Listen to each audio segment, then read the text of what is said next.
বাচ্চা প্রসব কালে যদি কোনো আম্মা জানের ইন্তেকাল হয়ে যায়, বিনা হিসাবে শহীদি মর্যাদা নিয়ে জান্নাতে যাবে। কত মর্যাদা নারী! কুলাঙ্গারের গোষ্ঠী পাগল হয়ে গেছে ইসলামকে। এই যে যত চান্দাবাজার ধান্দাবাজারা সব নিকৃষ্ট চরিত্রহীনেরা জানে ইসলাম শান্তি ছাড়া আর কিছু দেয় না। মানে না কেন? তাহলে ওরা হোটেলে হোটেলে মাস্তানি করতে পারবে না। আল্লাহ হেদায়েত দান করুন। আম্মা জান, কতটা সহজ আপনাদের জন্য আল্লাহ করে দিয়েছেন। কিয়ামতের ময়দানে যদি আল্লাহ জিজ্ঞাসা করেন আমার দ্বীন হেফাজতের জন্য কে হিজরত করছো, প্রথম দাঁড়াও। হাসরের ময়দানে একজন নারী পুরুষও দাঁড়াতে পারবে না, একজন নারী দাঁড়ায় বলবেন হে আল্লাহ, দ্বীন হেফাজতের জন্য প্রথম আমি হিজরত করেছি, জন্মভূমি ত্যাগ করেছি আমি এক নারী, রহমতের নবীর মেয়ে রুকাইয়া রাদিয়াল্লাহু তাআলা আনহা, উসমান রাদিয়াল্লাহু আনহুর বিবি।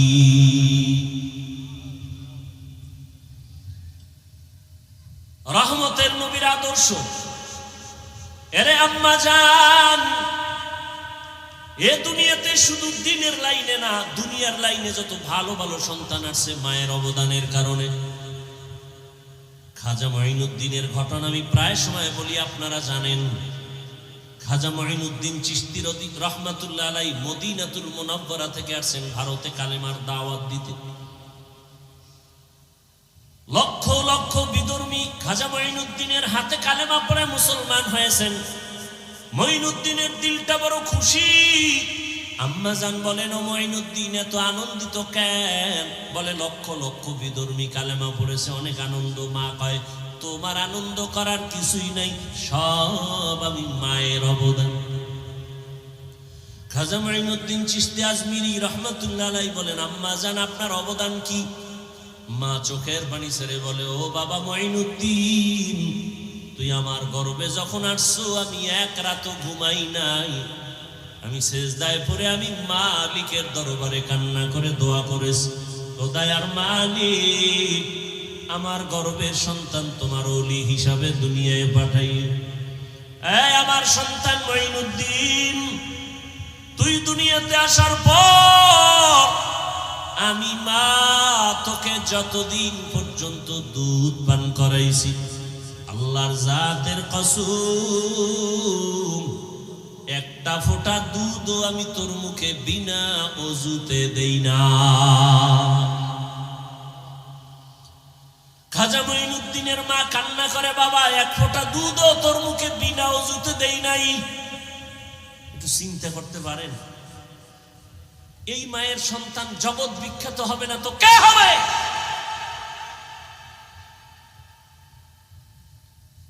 কে হবে? সন্তান জগৎ বিখ্যাত হবে না তো কে হবে?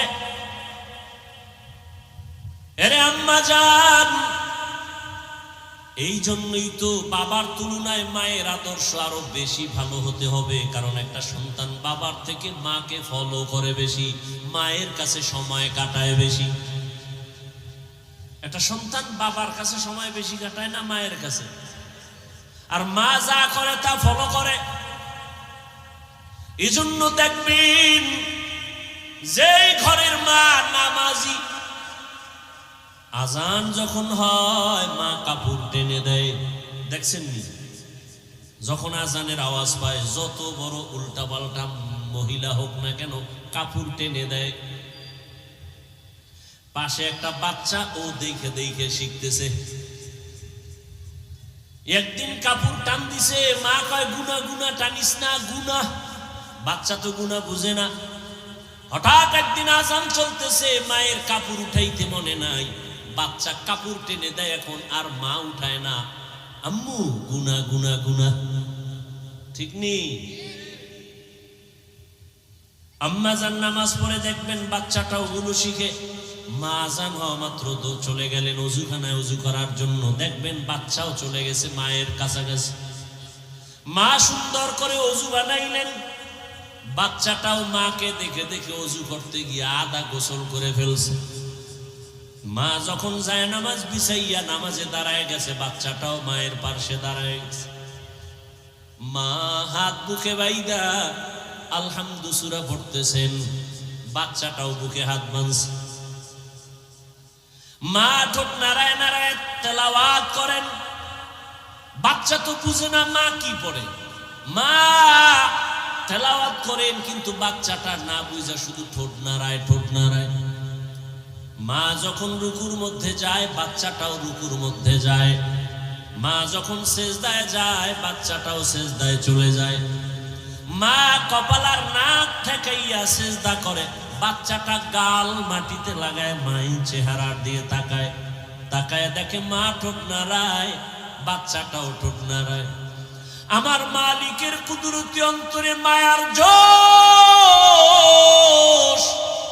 আল্লাহ ডেকে বলেন, ফেরেশতা তাকায় দেখ ওই বাচ্চাটা ঠোঁট নাড়ায় কেন? বলে ওর মা ঠোঁট নাড়ায়। বলে ওর মা কি বলে? বলে ওর মা বলে সুবহানা রাব্বিয়াল আ'লা। আল্লাহ বলে লেখ এই বাচ্চাও বলে সুবহানা রাব্বিয়াল আ'লা। এই বাচ্চার তো আমল নামা নাই, সওয়াবগুলো মায়ের আমল নামায় উঠাইয়া দাও। আতিনা ফি দারে দুনিয়া না হাসান, আতিনা ফি দারে উকবা না হাসান, ইয়া গিয়াসাল মুস্তাগীসিন ইহদিনা ইফতিখারা বিল উলুমে ওয়াল গিনা। হর গরি দেনে को तू तैयार है, जो न मांगे उससे तू बेजार है। ও আমার পর্দার আড়ালের মা বোনেরা, ও যুবক, ও বৃদ্ধ বাবাজিরা, কয়দিন আর দুনিয়ার রং তামাশায় ঘুরবেন? মনে তো কত আশা ছিল, কম তো আশা পূরণ করেন নাই। মনে চাইছে বেপরদায় দৌড়াবেন, দৌড়াইলেন। মনে চাইছে গান শুনবেন, শুনছেন। মনে চাইছে নাচ দেখবেন, কম দেখেন নাই। মনের শখ মিটাইয়া পার্কে পার্কে কত ঘুরলেন, কত মোবাইল দিয়ে গুনাহ করলেন। এখনো কি তওবা করবেন না? আমরাও যদি আপনার মতো বেপরদায় আড্ডা দিতাম, নাচ গান দেখতাম, শুনতাম, পার্কে পার্কে ঘুরতাম, কেউ আমাদের বাধা দিত না। অথচ মাথার থেকে টুপিটাও খুলি না, দাড়ি কাটি না রে বাবা, 5 ওয়াক্ত নামাজ পড়ি। এরপর আবার আপনাদের পাও ধরিয়া ধরিয়া বুঝাই আপনারাও নামাজ আদায় করেন। এরে আল্লাহর বান্দা, কি লাভ? একবারও চিন্তা করলাম না, নিজের বাড়ি নিজের ঘর বাদ দিয়া, চিন্তা বাদ দিয়া আপনাদের পেছনে দৌড়াইয়া পাও ধরে ধরে এত বুঝাই কেন? কি লাভ? আপনারা যে আমাকে টাকা দিবেন তাও তো না, বরং আমাদের গালি দেন তাও শুনি, আমাদের বিরোধিতা করেন তাও জানি, টুপির বিরুদ্ধে বলেন তাও জানি, দাড়ির বিরুদ্ধে বলেন তাও জানি, জামার বিরুদ্ধে বলেন তাও জানি, মাদ্রাসার বিরোধিতা করেন তাও জানি। এরপর আমরা আপনাদের জবাব দেই না, গালি দেই না, বরং বিনয় হইয়া হইয়া আপনাদের কাছে নরম ভাবে বয়ান করি, পাও ধরে ধরে বয়ান করতে চাই। ও আল্লাহর বান্দারা, কারণটা কি? একমাত্র কারণ শুরুতেই কিন্তু বলছিলাম, দিনের সহি বুঝ বড় কঠিন সম্পদ। দিনের বুঝ যখন আসবে, মরিয়া গেল বান্দা আর নামাজ ছাড়বে না। চিন্তা ভাবনা করে দেখলাম, ওরে টাকার পেছনে, বাড়ির পেছনে বেপরদায় গুনাহ কইরার কয়দিন। ও আল্লাহর বান্দারা, দুনিয়াতে গুনাহ করিয়া করিয়া কেউ তো দুনিয়াতেই সম্মান পায় না, আখিরাতে তো কিছুই পাবে না। অথচ নবীর তরিকা মানার কারণে আলহামদুলিল্লাহ, যত মানুষ যতই গালি দেয় না কেন, সামনে আইসা সালাম না দিয়া কথা বলে না, ঠিক নেই? যত মানুষ আমাদের বিরোধিতা করুক না কেন, কিন্তু সামনে আইসা সালাম দেয়, মোহাব্বত কইরা দোয়া চায়, হুজুর দোয়া করবেন, আমার মতো গুনাহগার কেউ নাই। এই সম্মান টাকা দিয়া পাওয়া যায় না। এই চিন্তা ভাবনা করে দেখলাম, আসলেই আমার মাওলার কথাই তো ঠিক, নবীর কথাই তো ঠিক। নবীর কথা মানার কারণেই তো আজকে এত সম্মানে আছি, নবীর আদর্শ মানার কারণেই তো এত সালাম পাইতেছি, নবীর আদর্শ মেনে চলার কারণেই তো এত সম্মান। এত মোহাব্বত, এত ভালোবাসা। এই জন্যই চিন্তা করে দেখলাম আল্লাহর নবীর আদর্শ ছাড়া আর কোনো ভালো আদর্শ নাই। আর আল্লাহর কোরআন সত্য, এ কোরআন ছাড়া সত্য কোনো কিতাব নাই। আল্লাহর কোরআনে স্পষ্ট গুনাহ করলে কি ক্ষতি হবে, নেক আমল করলে কি লাভ হবে তাও স্পষ্ট বলা আছে। ওরে আল্লাহর বান্দারা, চিন্তা ভাবনা করে দেখলাম নবীর হাতে কালেমা পড়িয়া সাহাবায়ে কেরাম জান্নাতের টিকিট হাতে পাইয়া এরপরেও যদি কান্না করেন কবরের ভয়ে, হাসরের ময়দানে দাঁড়াবার ভয়ে। আমার তো নামাজ নাই, রোজা নাই, তেলাওয়াত নাই, কিছুই নাই। মানুষকে দেখাবার জন্য যা করি, আল্লাহর কাছে আমি কেমন করে দাঁড়াবো, এই চিন্তা করে চোখের পানি ছেড়ে দোয়া চাই, দোয়া করি। ও আল্লাহর বান্দারা, আমরা নামাজ পড়িয়াও কাঁদি, দাড়ি রাখিয়াও কাঁদি, ভয় ভয়। আল্লাহর আযাব বড় কঠিন। আর আপনারা যারা নামাজ পড়েন না, দাড়ি রাখেন না, পর্দা করেন না, বেপর্দায় চলেন, মা বাবার সাথে বেয়াদবি করেন, আলেম ওলামার সাথে বেয়াদবি করেন, শিক্ষকের সাথে বেয়াদবি করেন, মানুষের উপরে জুলুম করেন, আপনাদের হালাতটা আরো কত ভয়ঙ্কর হবে। দুনিয়াতেই তো মাওলায় দেখায়া দেয়। ওরে টাকা পয়সা নিয়ে জুলুম করিয়া বাড়ি ছাইরা পালায় গেল। ওরে টাকা পয়সা জুলুম করিয়া কেউ দুনিয়াতে সম্মানে থাকতে পারে নাই। কই নমরুদ, কই সাদ্দাত, কই হামান, কই কারুন, কই ফেরাউন, কই আবু জাহাল, কই আবু লাহাব, এক এক করে সব ধ্বংস হয়ে গেল। চিন্তা ভাবনা করে দেখলাম মদিনার আদর্শ ছাড়া শান্তির কোনো পথ নাই। ও আল্লাহর বান্দারা, এই জন্যই তো তাকায়া দেখলাম কত মানুষ যদিও মাদ্রাসায় পড়ে নাই, কিন্তু এরপর অনেক সম্মান। কেন বলে স্কুলে পড়িয়াও নামাজ ছাড়ে না, কলেজে পড়িয়াও দাড়ি কাটে না, বেপর্দায় চলে না। কত ডাক্তার, কত ইঞ্জিনিয়ার, কত প্রফেসর ডাক্তারি করে নামাজ ছাড়ে না, ইঞ্জিনিয়ার হইয়াও নামাজ ছাড়ে না, প্রফেসরি করিয়াও নামাজ বাদ দেয় না। চিন্তা করে দেখলাম তারাও তো আমার মাওলার দিনের বুঝ পেয়ে গেল। কত র্যাব, কত আর্মি, কত পুলিশ, কত বিডিআর নামাজ পড়ে, দাড়িওয়ালা অভাব নাই।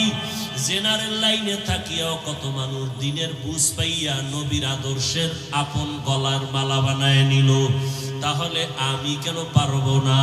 একজন জেনারেল লাইনের মানুষ যদি নবীর তরিকা মেনে পর্দা করে, আমি কেন পারবো না?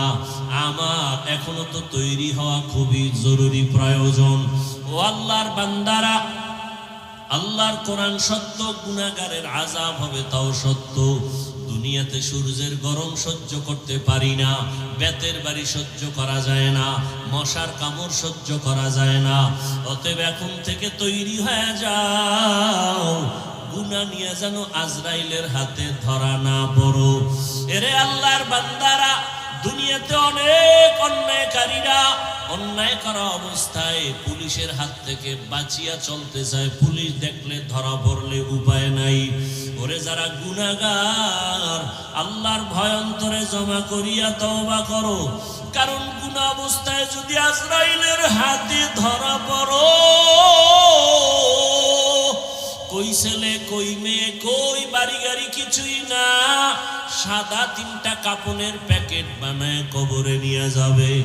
আজকে আমার এত সম্মান, এত কিছু, কেউ আমার নাম নিবে না।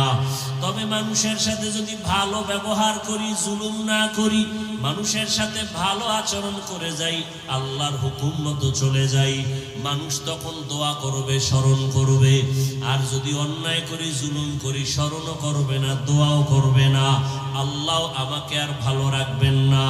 অতএব হেদায়েতের মালিক আমার আল্লাহ। এখনো যারা নামাজ ধরতে পারো নাই রে যুবক বাবারা, স্কুলে পড়ো, নামাজটা ধরে ফেলো। কলেজে পড়ো, নামাজ ছাড়িও না, দাড়ি কাটিও না, বেপর্দায় চলিও না। মা বাবার দোয়া, শিক্ষকের দোয়া, উলামায়ে কেরামের দোয়া নিয়া নবীর আদর্শের মালা গলায় লাগায়া চলো। আল্লাহর কাছে খাঁটি তওবা করো।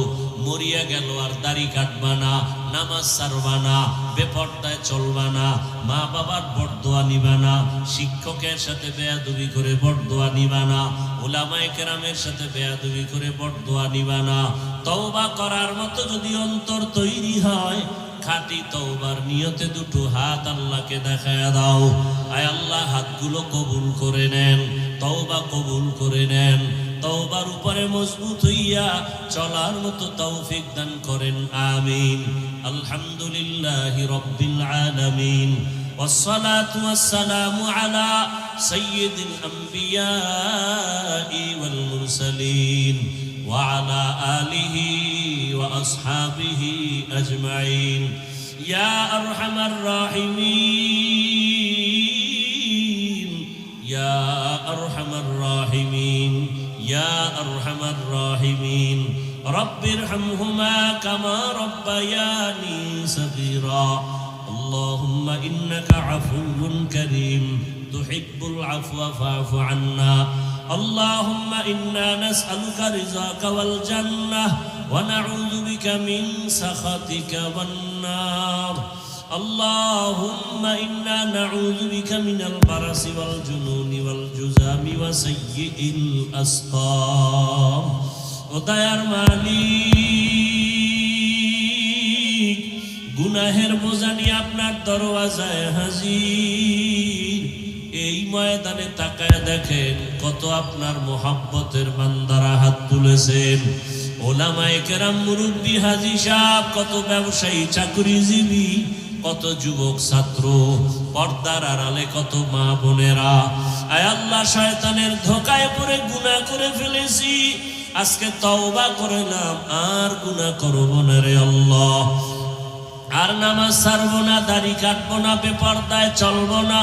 মা বাবার দোয়া নিয়া, শিক্ষকের দোয়া নিয়া, উলামায়ে কেরামের দোয়া পরামর্শ নিয়া নবীর আদর্শ মেনে চলবো।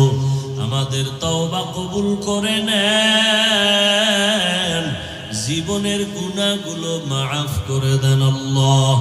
আয় আল্লাহ, মাহফিল কবুল করে নেন, আয়োজনকারী সহযোগিতাকারীদের কবুল। ওয়ালাকাদ কাররামনা বানি আদম وحملناهم في البر والبحر ورزقناهم من الطيبات وفضلناهم على كثير ممن خلقنا تفضيلا বনি আদম বড় দামি, বড় শ্রেষ্ঠ। আল্লাহ তাআলা বলেন, জমিনে চলার মতো রাস্তা খুলে দিলাম আমি আল্লাহ। সাপ চলে, ওর একটা আলাদা রাস্তা আছে, আছে না নেই? কুকুর হাঁটার রাস্তা আছে, বাঘ চলার রাস্তা আছে, মাছগুলো চলে, ওদের রাস্তা আছে। মানুষ চলার রাস্তা হলো শ্রেষ্ঠ রাস্তা। এমন রাস্তা বাঘের জন্য নাই, এমন রাস্তাটা কোনো প্রাণীর জন্য নাই। আল্লাহ বলেন, আমি তৈরি করে দিলাম জমিনে চলার জন্য উত্তম পথ। শুধু তাই না, পানির মধ্যে চলার মতো ব্যবস্থা করে দিলাম।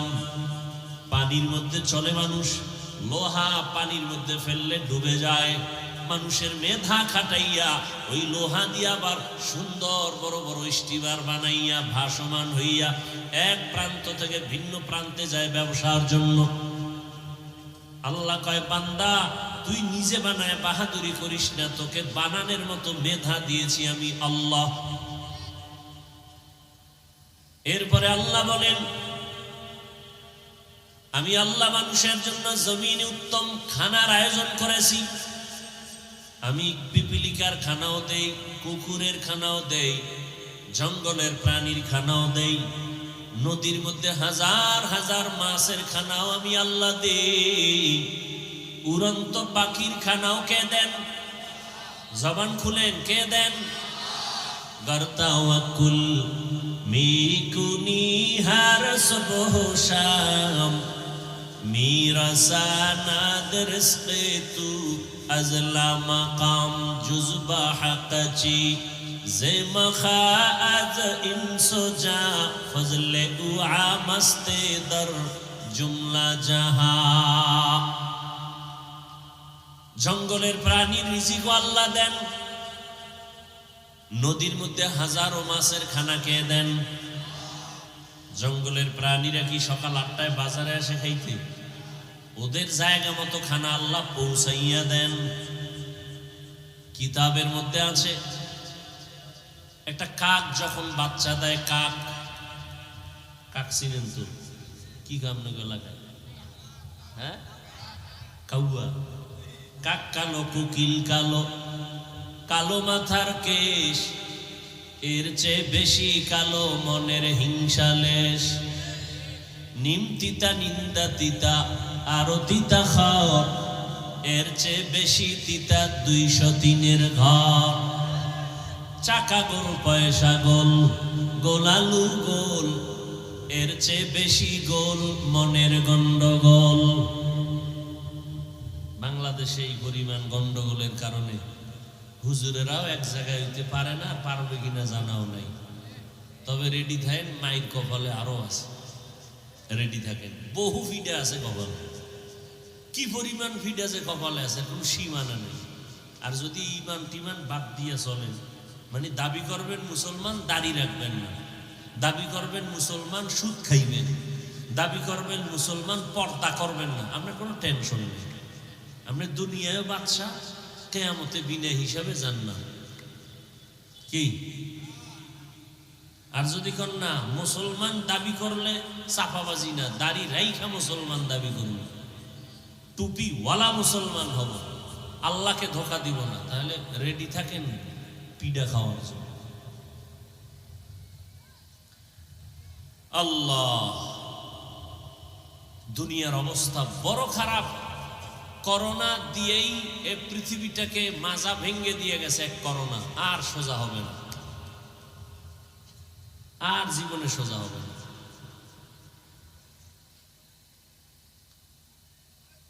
আল্লাহ সব ভাইকে হেদায়েত দান করুন।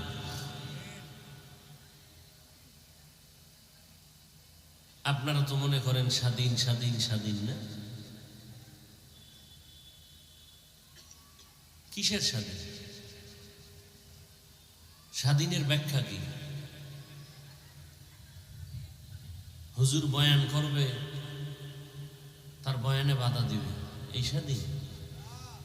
মসজিদের খতিব সাহেব বয়ান করবে, বয়ানের উপরে রেস্ট্রিকশন আসবে, এই স্বাধীন? কিসের স্বাধীন? মহিলারা রাস্তায় নামছে কোরআনের ভুল ধইরা, যে কিছু কিছু জায়গায় আল্লাহ পাক ইনসাফ করেন, তাও এই ভুল ধরতে চায় আম্মা জানেরা। এরা এখন কমিশন গঠন করে, যারা বেশ্যাবৃত্তির লাইন নিয়ে দৌড়াচ্ছে, 24 ঘন্টা জেনার মধ্যে আছে, এগুলো লাইসেন্স চায়, যে এগুলো এই কাম বৈধ। স্বাধীন না? স্বাধীন। আল্লাহ হেদায়েত দান করুন।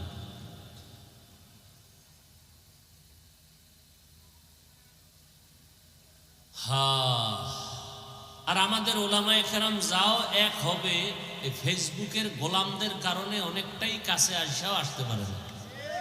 এদেশে ফেসবুকের গোলাম যারা আছে, আলেমের দুশ্মন, কিছু হলেই ফেসবুকে লোকমা দেয়। হুজুর সতর্ক হয়ে যান, ফেসবুকে দেয় লোকমা। এরকম বেয়াদব আছে না নেই?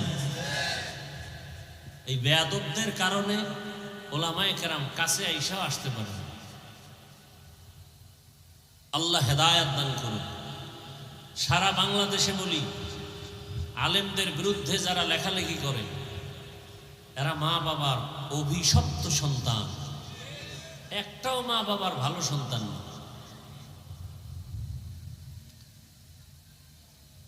তো পৃথিবীতে মানুষ সৃষ্টির আগেই আল্লাহ মানুষকে সৃষ্টির শ্রেষ্ঠ মর্যাদা দিছেন, যে আয়াত আমি আপনাদের শুনাইলাম। মানুষের জন্য উত্তম খানা কুকুরেও খায়, শুকরেও খায়, গরুয়েও খায়। মানুষের খানা কি এক? মানুষের যত খানা সব কাবারে আটকানো, যাতে ময়লা না লাগে। আপনি ভাত খাবেন, চালটা কাবার লাগায় দিছেন। আপনি রুটি খাবেন, গম কাবারে আটকানো। আপনি মাছ খাবেন, কাবার খুলে খাও। গোশত খাবেন, চামড়া দিয়ে আটকানো। চামড়াটাও খাইতে মনে চায়, পশম দিয়া কাবার লাগায় দিলেন। ফল খাবেন, কাবারে ঢুকানো। কিছু কিছু ফল আছে কাবার সহ খাওয়া যায়, যায় না? যেই খাবারগুলো সহ আপনি খেতে পারবেন, সে খাবারগুলো এতটাই সফট, এতটাই প্লেন যে বাইরের ময়লা আটকায় না, বাইরের ময়লা আটকায় না। আর যেটা আটকায় যায় ওইটার চামড়া সহ খাবার সহ খাওয়া যায় না। যেমন কলার ভিতরে ময়লা আটকায় বাহির থেকে, এজন্য এটা ফালায় খাও। আপেলের উপরের খাবারের উপরে ময়লা আটকাবে না, হালকা পানি দাও, ধুইয়া নাও, খাবার সহ খাও। আঙ্গুরের ময়লা আটকাবে না, খাবারটা সহই তুমি ধুইয়া খেয়ে ফেলো। তো মানুষের রিজিক এত প্রিয়, আল্লাহ তাআলা বলেন মানুষ হবে সৃষ্টির শ্রেষ্ঠ সিদ্ধান্ত মানুষ বানাবার আগেই। দুনিয়ায় পাঠাবার পর এদের শ্রেষ্ঠত্ব ধরে রাখার জন্য আমি আল্লাহ কিছু ব্যবস্থাও দিয়েছি, যেই ব্যবস্থাগুলো ধরে রাখলে ওর সম্মান ইজ্জত কখনো নষ্ট হবে না। এই ব্যবস্থার মধ্যে দুইটা ব্যবস্থা আল্লাহ দিলেন, এক ব্যবস্থা ব্যক্তি, দ্বিতীয় ব্যবস্থা কিতাব। ব্যক্তিদের মধ্যে শ্রেষ্ঠ ব্যক্তি রহমাতুল লিল আলামিন, কিতাবের মধ্যে শ্রেষ্ঠ কিতাব হলো কোরআনুল কারীম। শ্রেষ্ঠ ব্যক্তি রহমতের নবী আমার, তিনিও আসলেন মক্কা নগরীতে। কিতাবের মধ্যে শ্রেষ্ঠ কিতাব আল্লাহ এটাও দিলেন মক্কা নগরীতে। তবে ব্যবধান, আল্লাহ যে দুইটা ব্যবস্থা দিলেন কিতাব আর ব্যক্তি, এই দুই ব্যবস্থা যারা মেনে চলবে তারা দুনিয়ায় বাদশা, আখিরাতেও বাদশা, এদের কোনো সম্মানও কখনো যাবে না, ঈমানও যাবে না। তবে এই দুই ব্যবস্থার মধ্যে পাওয়ার হলো ব্যক্তির পাওয়ার বেশি। এজন্য আল্লাহ ব্যক্তি জমিনে বেশি পাঠাইছেন, কিতাব কম পাঠাইছেন। নবীগণ, সিদ্দিকগণ, শহীদগণ, সালেহগণ, লক্ষ লক্ষ নবী রাসূল, লক্ষ লক্ষ সাহাবায়ে কেরাম। কিতাব হলো 104, আবার ব্যক্তি আগে পাঠাইছেন, কিতাব অনেক পরে পাঠাইছেন। আবার ব্যক্তি পাঠাইয়া কিতাবটা হাতে দেন নাই, বরং কিতাবটা বুঝার মতো যোগ্যতা আল্লাহ আগে ঢুকাইছেন, বুঝানোর মতো যোগ্য বানাইছেন, তারপরে কিতাব দিছেন। না হয় আমাকে এক প্রশ্নের জবাব আপনারা দেন, রহমতের নবীর মতো তো শ্রেষ্ঠ ব্যক্তি কেউ নাই। বলে কেমন শ্রেষ্ঠ? মেধার বেলায় শ্রেষ্ঠ, চেহারার বেলায় শ্রেষ্ঠ, গঠনের বেলায় শ্রেষ্ঠ, শারীরিক গঠন শক্তির বেলায় নবী শ্রেষ্ঠ। কেমন? অনেক কোনো তুলনা নাই। সেই নবীর আমাদের তো এখন এমন যুগ আসছে, 1-1.5-2 বছরের বাচ্চা অনেক চালাক। রহমতের নবী তো তুলনাহীন ব্যক্তি, সেই রসুলকে 40 বছর পরে কেন কোরআন দিলেন? দুনিয়ার মানুষকে জানায় দিলেন, হে মানুষ, রহমতের নবী গোটা দুনিয়ার মানুষের আদর্শ মডেল। এমন আদর্শ রহমতের নবী তৈরি করলেন, কিয়ামত পর্যন্ত ওই প্রেসক্রিপশন দিয়া গোটা দুনিয়াটা চলবে, নতুন কোনো আদর্শের প্রয়োজন হবে না। তবে যারা চালাকি করে মুহাম্মদের প্রেসক্রিপশন বাদ দিয়া নতুন কোনো ডাক্তারের প্রেসক্রিপশন নিবে, এদের মরার আগে ধ্বংস চলে আসবে, আসতেছে, চোখের সামনে দেখতেছি। একমাত্র কারণ লোকটার বাড়ি আছে, গাড়ি আছে, টাকা আছে, তারপরও কেন জুতার বাড়ি খায়? একমাত্র কারণ মদিনা ওয়ালার আদর্শ নাই। তুকু যাও সুন্নতে আহমদ কুজা বা মুহাম্মদ কাইবুদ নিসবতরা মান আহাব্বা সুন্নতি কওলে রাসূল মজদায়ে কানা মাই হাম কুন কবুল। আর একটা লোকের বাড়ি নাই, গাড়ি নাই, টাকা নাই, কিন্তু লোকটাকে সবাই সম্মানের চেয়ার আগায় দেয়। কেন? কয় টাকার মালিক? বলে কোনো টাকা নাই। কয় তলা বিল্ডিং, কয় বাড়ি নাই। ঘরের ভেতরে গ্রাম্য ভাষায় বলে উন্দুর ভরে আর মরে। কাজ করলে চুলায় আগুন জ্বলে না, করলে চুলায় আগুন জ্বলে না। এমন বান্দাটারে কেন সবাই মাথায় নিয়ে সম্মান করে, চেয়ার আগায় দেয়? কয়ের কাছে টাকা নাই, পয়সা নাই, বাড়ি নাই, গাড়ি নাই, কিন্তু এর কাছে আছে মদিনাওয়ালা নবীর আদর্শ। এজন্য নবী ১,৫০০ বছর আগে চ্যালেঞ্জ দিয়া গেলেন, ক্বালা রাসূলুল্লাহ সাল্লাল্লাহু আলাইহি ওয়া আলিহি ওয়াসাল্লাম, তারাকতু ফীকুম আমরাইন লান তাদিল্লু মা তামাসসাকতুম বিহিমা, কিতাবাল্লাহি ওয়া সুন্নাত রাসূলি। নবী বলেন, দুই জিনিস রেখে গেলাম, আকরাইয়া যারা ধরবে এদের ঈমানও যাবে না, এদের সম্মানও যাবে না। এক হলো আল্লাহর কিতাব কোরআন, আর একটা হলো রহমতের নবীর জীবনের আদর্শ সুন্নত। নবীর আদর্শ কি? সুন্নত। এই দুই জিনিস এখনো যাদের কাছে আছে তাদের সম্মানও আছে, ঈমানও আছে।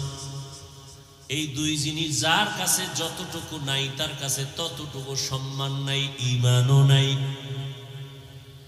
ভাইরা আমার, রহমতের নবী মক্কা নগরীতে আসছেন, দুই ব্যবস্থা আল্লাহ দিয়া দিলেন নবী পাঠাইয়া। এরপরে আল্লাহ ৪০ বছরের পরে কোরআন অবতীর্ণ করা শুরু করলেন। কেমন জায়গা মক্কা! নবী যখন আসছেন তখন মক্কার জায়গা বড় দামি, কিন্তু মানুষগুলো সব থেকে বড় চরিত্রহীন, লম্পট, বড় খারাপ। জায়গা বড় দামি, পৃথিবীর মধ্যখানের জায়গা, যেখানে আল্লাহর ঘর বাইতুল্লাহ। ইন্না আউওয়ালা বাইতিন উযিআ লিন-নাসি লাল্লাযী বিবাক্কাতা মুবারাকান ওয়া হুদা, মুবারাকান ওয়া হুদাল লিল আলামিন।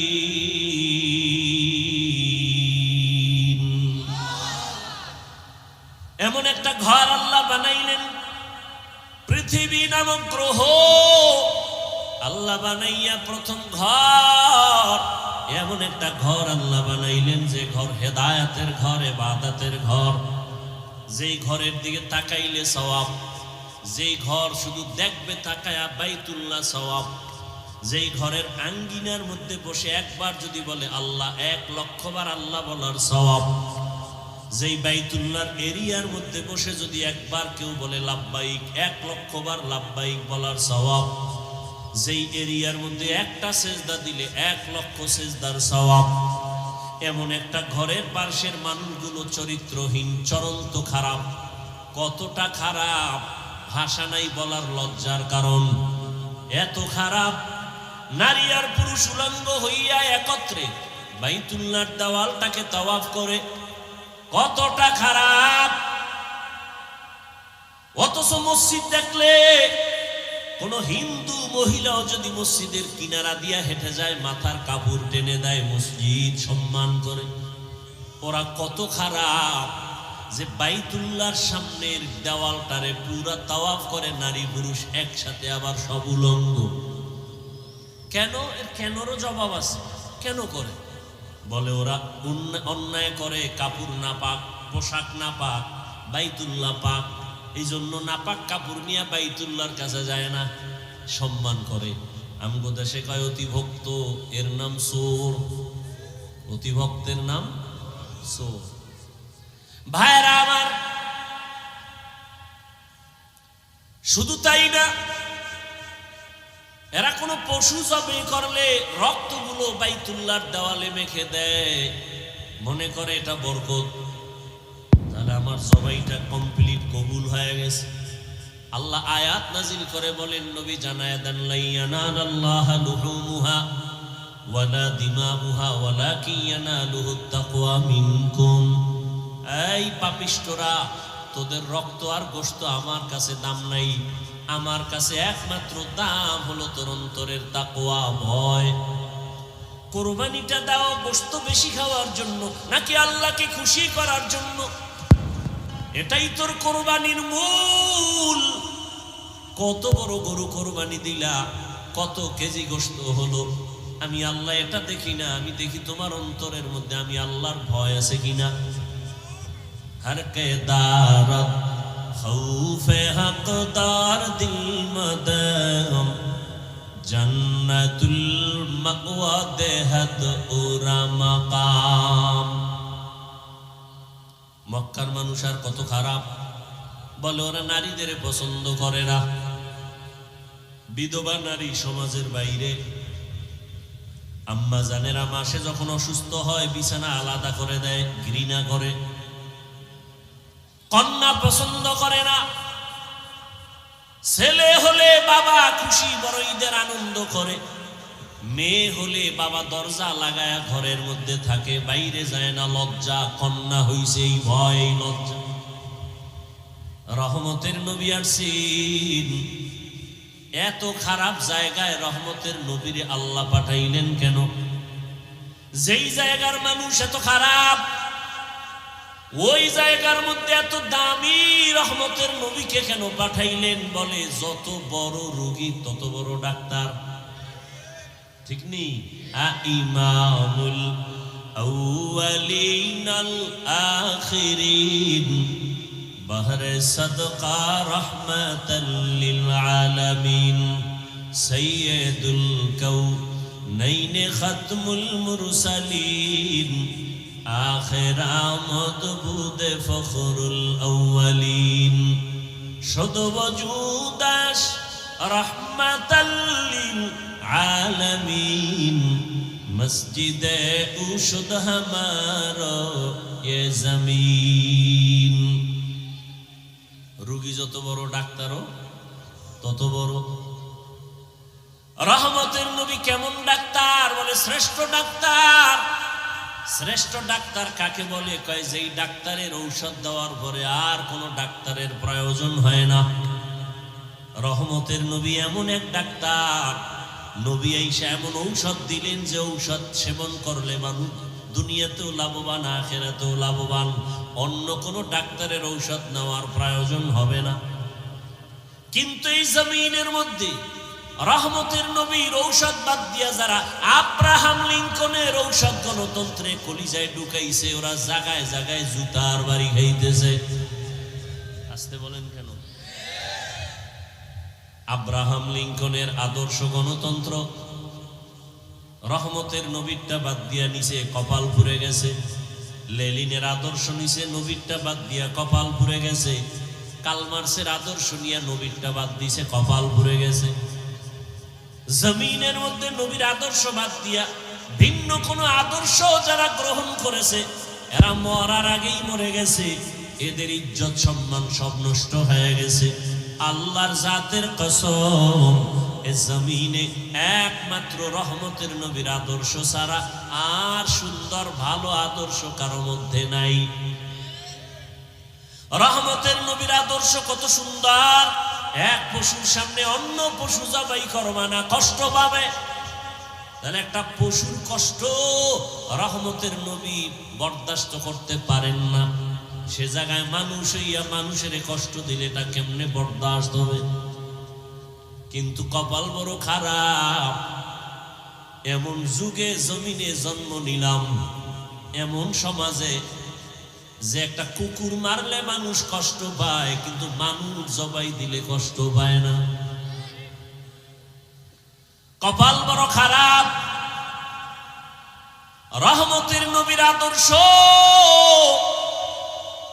এতটাই সুন্দর, জীবনে নবী একটা মিথ্যা কথা বলেন নাই, ঘোষণা দিলেন মিথ্যা বলবা না, হারাম। নবীও বলেন নাই, কাউকে বলার অনুমতিও দেন নাই। নবী কতটা সরল। মসজিদে নববীর মধ্যে বসে আছেন, শরীরের মধ্যে একটা জামা লাগানো। হঠাৎ একটা বাচ্চা এসে ডাক দিছে দরজার সামনে, ইয়া রাসূলুল্লাহ, আমারে আম্মু পাঠাইছে। আম্মু কি চাও? আমার আম্মু একটা জামা চাইছে, কুর্তা। নবী বললেন আমার কাছে এক্সট্রা কুর্তা নাই, জামা নাই। বাচ্চা চলে গেল। কিছুক্ষণ পর আবার ঘুরে দিয়ে আইসা বলেন, ও দয়ার নবী,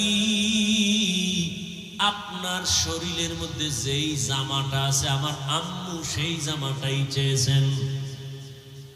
রহমতের নবী কেমন দয়ার নবী, নিজের জামাটা খুইলা দিয়ে দিছেন, খালি বডি নিয়ে নবী বসে আছেন। আপনি দিবেন? এই নিজের খানা অন্যকে দিবেন? এই মানুষ তো জমিনে নাই, নিজের গায়েরটা খুলে দিবে এমন কেউ নাই। রহমতের নবী নিজের গায়ের জামাটা খুলে দিলেন, খালি গায়ে বসা। হযরত বেলাল আসছেন আজান দেওয়ার জন্য, নজর পড়ে গেল রাসূলের দিকে, শরীরে পোশাক নাই, নবীর গায়ে জামা নাই। বেলাল লজ্জায় অন্য দিকে চলে গেলেন। জিব্রাইল এসে হাজির, আয়াত দিয়া দিলেন, ও নবীকে জানায় দাও, জিব্রাইল জানায় দাও, নবী যেন এত বেশি দান করে না যাতে লজ্জা পেতে হয়, আবার এত বেশি হাতটাকে যেন মুষ্টিবদ্ধ করে রাখে না যাতে বদনাম হয়। সূরা বনী ইসরাইলে আয়াত দিয়ে আল্লাহ পাঠায়া দিলেন। রহমতের নবী কতটা আদর্শওয়ালা নবী আমার। রহমতের নবীর আদর্শ দেখে মক্কার সব বেঈমান পাগল হয়ে গেল, এর মতো ভালো একটা সন্তান নাই। দীর্ঘ 40টা বছর নবীজির আদর্শ দেখা সব কুফর, সব কাফের, সব মুশরিক মূর্তি পূজা করে। নবী কি এগো বলছে সি সি কাছে আসবা না? বলছে? কথা বলেন না কেন?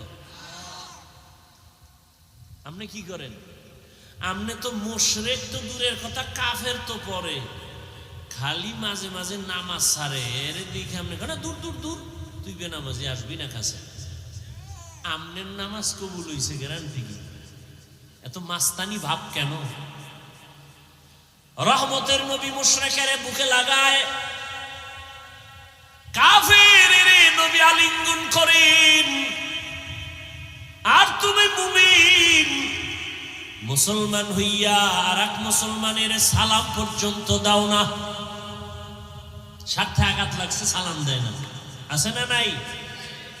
তোমার দোকানের পাশে আর একটা দোকান, তুমি মুদি দোকানদার, তোমার পাশে আর একজন এসে দোকান দিল, কেন সালাম নাই, কালাম নাই, দোয়ায় মুস পরে ও যেন তাড়াতাড়ি মরে।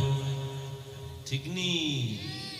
জিন্দেগি মে বন্দেগি তু করনা হে,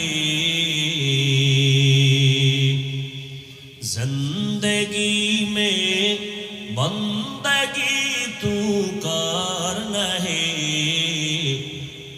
जिंदगी बे बंदगी शर्मिंदा है, जिंदगी बे बंदगी शर्मिंदा है। यहाँ हम सब मुसाफिर, दिल ना लगा, अहले दिल की नजर से रूह करतजा,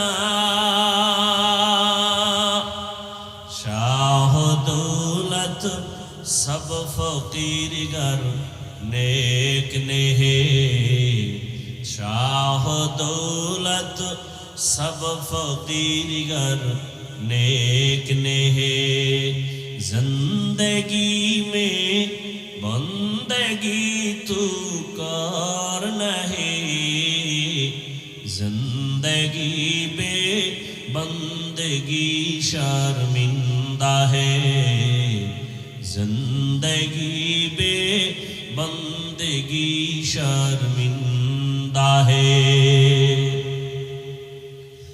দেখেন না তাকাইয়া কত হিংসা। মসজিদের এক ইমাম সাহেব নতুন মসজিদে আসছে, মুসল্লি বেড়ে গেছে, আর একজনের কাছে বড় কষ্ট লাগে, অত মুসল্লি কেন? ঠিক নি? এক দোকানে কাস্টমার বেশি, অন্য দোকানওয়ালার মনে কষ্ট, ওখানে কাস্টমার এত বেশি কেন? ওরে আল্লাহর বান্দা, মুসলমান হইয়া মুসলমানকে সহ্য করতে পারে না, এমন আদর্শ আপনার আমার। যদি সহ্য করতে পারতেন, ফেসবুকটা খুইলা বেঈমানের বিরুদ্ধে কথা বলা হতো, মুসলমান হইয়া মুসলমানের বিরুদ্ধে কোনোদিন কেউ কথা লিখতে পারতো না।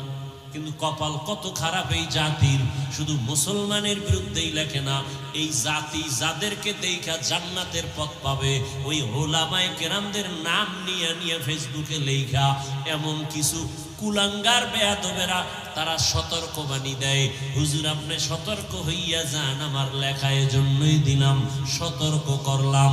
ওরে তোর মতো বেয়াদবের অধিকার নাই, একজন আলেমের ভুল ধরবি, আলেমের লোকমা দেওয়ার জন্য আলেম আছে, আলেম সারা আলেমের লোকমা দেওয়া এটা লোকমা নয়, বড় গাদ্দারি আর বেয়াদবি। এলমেরা এজাজু করদান বেহিসাব, এলমেরা এজাজু করদান বেহিসাব, খলকেরা দাদান জওয়াবে বাসওয়াব, হক না দারব দোস্তে খলকা জারেরা, নিস্তে ই খসলত একে দিনদারেরা। রহমতের নবী মুশরিকরে বুকে লাগায় দীর্ঘ 40 বছর নবী কোনোদিন কাউকে বলে নাই নামাজ পড়ো, জিকির করো, তেলাওয়াত করো, কোনো দাওয়াত নাই, শুধু হাসি মুখে ব্যবহার। 40 বছর পরে যখন আল্লাহ কোরআন দিয়েছেন, নবী এবার দাওয়াতের কাজ শুরু করলেন। নবীজির আদর্শ দেখে মক্কার মানুষ কেমন যেন পরিবর্তন শুরু। এত খারাপ, এত খারাপ, এত খারাপ সেই মানুষ এত ভালো, এত ভালো, কিয়ামত পর্যন্ত তাদের স্বর্ণাক্ষরে নাম লেখা। খারাপ মানুষ এত দামি হয়ে গেল।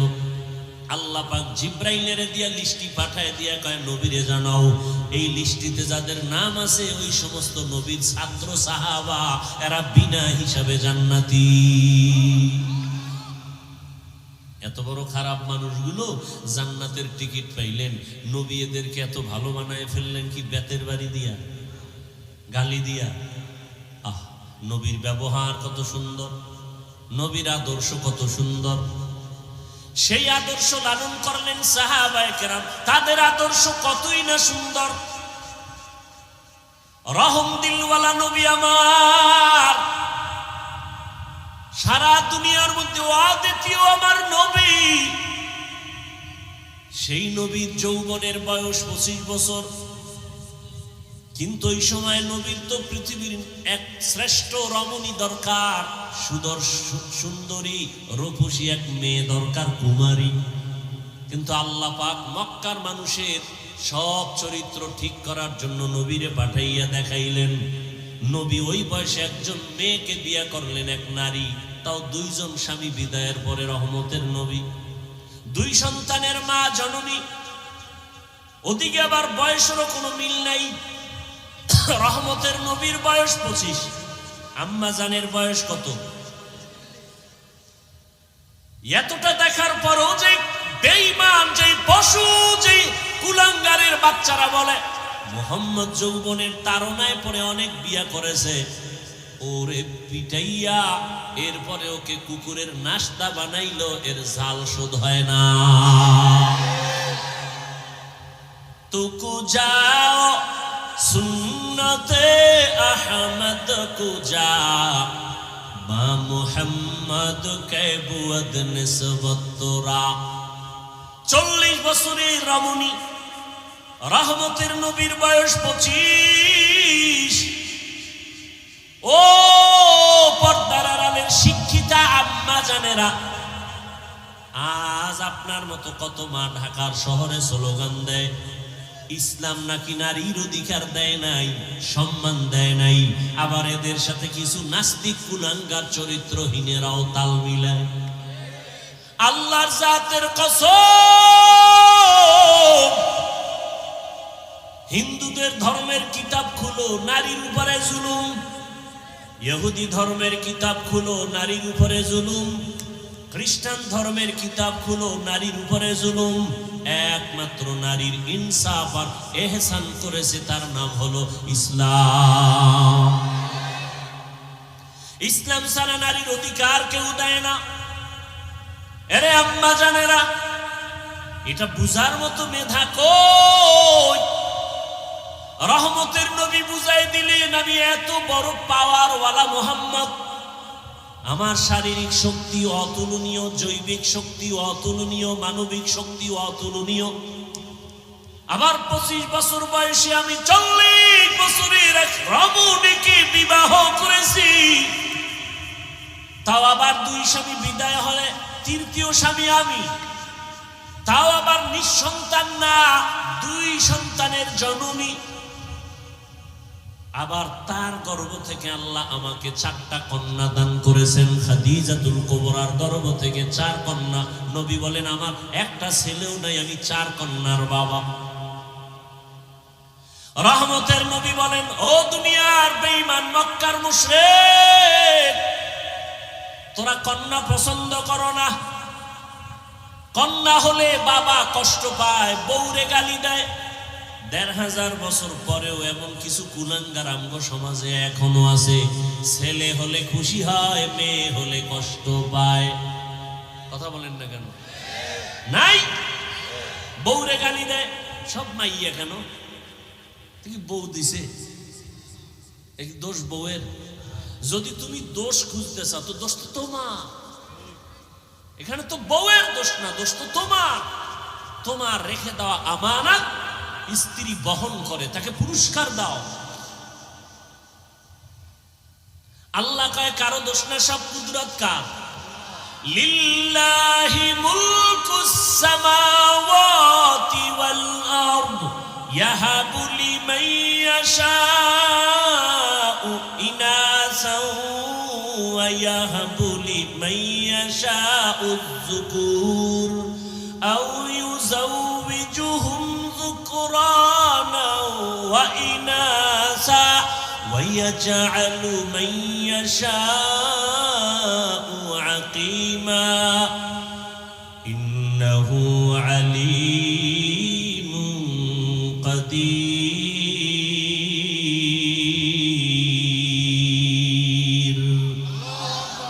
আল্লাহ বলেন আসমান জমিনের ক্ষমতা কার? আল্লাহ বলেন আমি চাইলে কাউকে ছেলে দেই, কাউকে মেয়ে দেই, কাউকে দুটোটা দেই, কাউকে কোনোটাই দেই না। ক্ষমতা কার? আল্লাহর কুদরত। তুমি স্লোগান দাও, ছেলে হোক মেয়ে হোক, দুটোর বেশি নয়, একটা হলে ভালো হয়। আবার একজন বলি না হইলে তো আরো ভালো। আল্লাহ কয় না, সন্তান আমি দেই, রিজিকও আমি দেই। মানুষের সংখ্যা যখন কম ছিল, খানার অবস্থাও কম, এখন বাড়ছে, খানার পরিধিও বেড়ে গেছে। 1% জায়গার মধ্যে 50 বছর আগে যেই পরিমাণ ধান হইতো, এখন কম না বেশি? সরকার বাড়াইছে, তোমার আম্মা বাড়াইছে না? কে বাড়াইছে? ওয়াতারযুকু মান তাশাউ বিগাইরি হিসাব।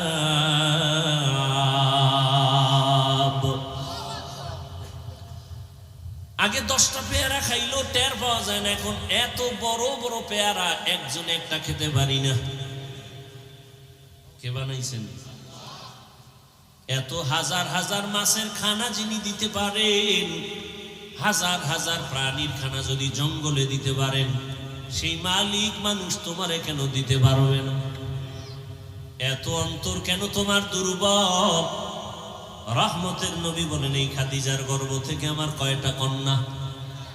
4 কন্যা, আমার কোনো ছেলে নাই। মক্কার বেঈমানেরা ঘুরে ঘুরে কয় মুহাম্মদ মরে গেলে বংশ শেষ, ধরে রাখার কোনো ছেলে নাই। নবীর মনে কষ্ট। আল্লাহ বলেন আপনার কোনো চিন্তা নাই, ইন্না আতাইনাকাল কাউসার, আমি আপনাকে কাউসার দান করব, আর এই কাউসারের দ্বারা সম্মান থাকবে কিয়ামত পর্যন্ত। রহমতের নবী বলেন আমি কত দামি ব্যক্তি যে আমার একটা ছেলে নাই, আমি 4 কন্যার বাবা। ও দুনিয়ার কন্যার মা বাবারা শুইনা রাখো, একটা কন্যা যদি কেউ পাও, ও বাবা তুমি একটা কন্যা পাইছো, তুমি একটা জান্নাতের মালিক। 2 কন্যা পেয়েছো, তুমি 2টা জান্নাতের মালিক। 3টা কন্যার বাবা হয়েছো, তুমি 3টা জান্নাতের মালিক। তুমি 4 কন্যা পেয়েছো, তুমি 4টা জান্নাতের মালিক।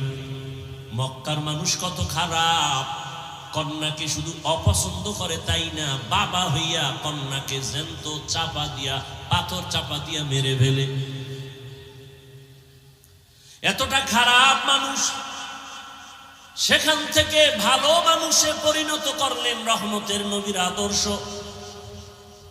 এরে আল্লাহর গোলাম,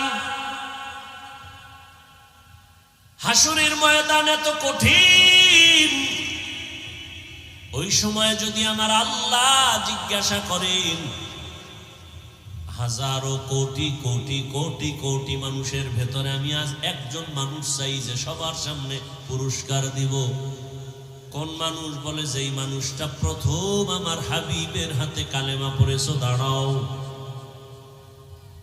আম্মা জানেরা ভালো করে খেয়াল করেন, হাসরের ময়দানে প্রথম আল্লাহ যদি জিজ্ঞাসা করেন নবীর হাতে কে কালেমা পড়েছো, দাঁড়াও, একজন পুরুষও দাঁড়াবার ক্ষমতা রাখবে না। ওই সময় রহমতের নবীর হাতে কে প্রথম কালেমা পড়েছে, এই প্রশ্নের জবাবে একজন নারী দাঁড়ায় বলবে, হে আল্লাহ, তোমার এই কথা আমি সেই ব্যক্তি, একজন নারী, প্রথম মুহাম্মদের হাতে কালেমা পড়েছি, আমি প্রথম নারী ইতিহাসের পৃষ্ঠায়, আমার নাম খাদিজা। নারীর সম্মান কি পরিমাণ ইসলাম দিয়েছে বুঝাবার সময় নাই রে বাবা।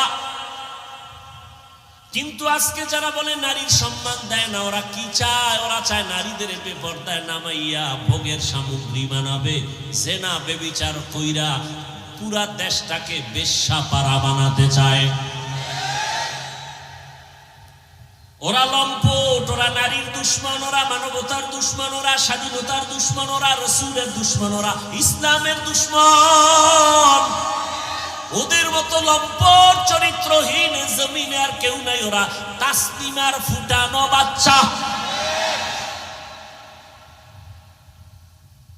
কিয়ামতের ময়দানে রব্বুল আলামিন যদি প্রশ্ন করেন, দ্বিতীয়, আমার ইসলাম দুনিয়াতে টিকাইয়া রাখার জন্য কে কল্লা দিয়েছো, রক্ত দিয়েছো, শাহাদাতের পেয়ালা পান করেছো, কিয়ামতের ময়দানে কোনো পুরুষ দাঁড়াবার সাহস রাখবে না। সাইয়্যিদুশ শুহাদা, যাকে বলা হয় আমিরে হামজা রাদিয়াল্লাহু আনহু, রাসূলের চাচা, তাকে বলা হয় শহীদগণের সর্দার, তিনিও দাঁড়াবার সাহস নাই। আল্লাহর প্রশ্ন হলো, শহীদের ময়দানে প্রথম আমার দিন জিন্দা করার জন্য কে কল্লা দিয়েছো? একজন পুরুষ দাঁড়াতে পারবে না, সাইয়্যিদুশ শুহাদা আমির হামজাও দাঁড়াতে পারবে না। দাঁড়াবে একজন নারী, দাঁড়ায় বলবেন, হে মালিক, তোমার এই কথা অনুযায়ী প্রথম ইসলামের জন্য আমি কল্লা দিয়েছি আমি এক নারী, সুমাইয়া রাদিয়াল্লাহু তাআলা আনহা। নারীর সম্মান শুধু দুনিয়ায় না, আখিরাতেও বলার সময় নাই।